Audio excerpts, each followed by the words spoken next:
Welcome to the last breakfast. Please enjoy the video. You begin by signing into accounts.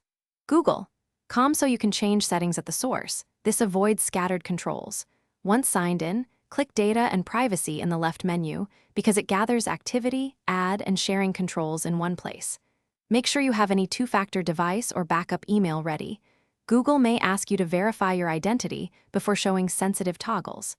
Now, scroll to Activity Controls to prepare for the next detailed adjustments. Now you will pause or disable core activity tracking so Google stops collecting new data. This affects personalization and saved history. First, toggle off web and app activity. That stops storing searches and app behavior. Next, pause location history so your devices stop recording continuous location points. Then, turn off YouTube history if you don't want watched videos or search terms saved. Once done, make sure to clear existing history where desired, because pausing only prevents future saving, not past. Finish by reducing personalization and removing access for apps you no longer use. This closes remaining data paths. Under Ad Settings, turn off ad personalization so ads stop using your profile.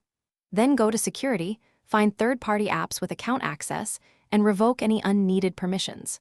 Finally, use My Activity to delete past data by date range or product to align history with your new settings. If settings don't stick, sign out. Clear browser cache.